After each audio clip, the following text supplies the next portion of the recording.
Fellow countrymen and women, I, Brigadier Sani Abacha of the Nigerian Army, address you this morning on behalf of the Nigerian Armed Forces. You are all living witness to the great economic predicament and uncertainty which an inept and corrupt leadership has imposed on our beloved nation for the past 4 years. I am referring to the harsh, intolerable conditions under which we are now living. Our economy has been hopelessly mismanaged. We have become a debtor and beggar nation. There is inadequacy of food at reasonable prices for our people who are now fed up with endless announcements of importation of foodstuff.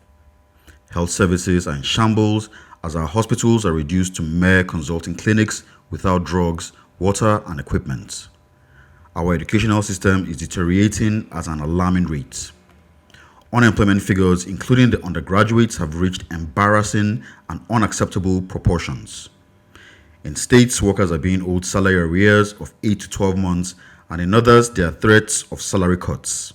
Yet our leaders revel in squandermania, corruption, and indiscipline, and continue to proliferate public appointments in complete disregard of our stark economic realities.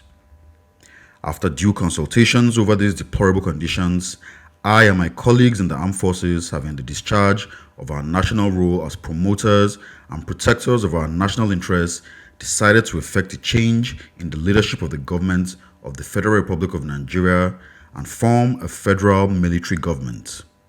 This task has just been completed. The federal military government hereby declares the suspension of all the provisions of the Constitution of the Federal Republic of Nigeria, 1979, relating to all elective and appointive offices and representative institutions, including Office of the President, state governors, federal and state executive councils, special advisors, special assistants, the establishment of the National Assembly and the Houses of Assembly, including the formation of political parties. Accordingly, Alhaji Shehu Shagari ceases forthwith to be the President and Commander-in-Chief of the Armed Forces of Nigeria. All the incumbents of the above-named offices shall, if they have not already done so, vacate their formal official residences, surrender all government properties in their possession, and report to the nearest police station in their constituencies within 7 days.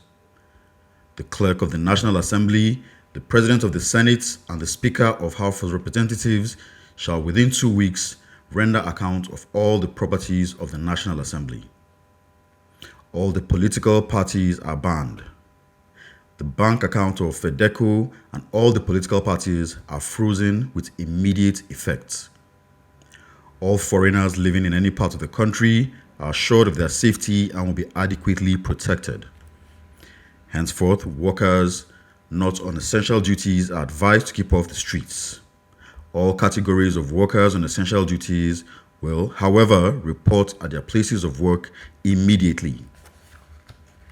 With effect from today, a dusk to dawn curfew will be imposed between 7 p.m. and 6 a.m. each day until further notice. All airways and border posts closed. External communication have been cut. The customs and excise, immigration, and the police will maintain vigilance and ensure watertight security at the borders. The area administrators or commanders will have themselves to blame if any of the wanted people escape. Fellow countrymen and women, the change in government has been a bloodless and painstaking operation, and we do not want anyone to lose his or her life. People are warned in their own interest to be law-abiding and to give the federal military government maximum cooperation.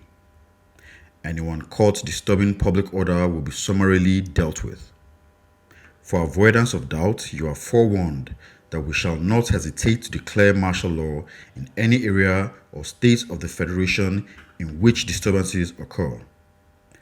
Fellow countrymen and women and comrades at arms, I would like to assure you that the Armed Forces of Nigeria is ready to lay its life for our dear nation, but not for the present irresponsible leadership of the past civilian administration.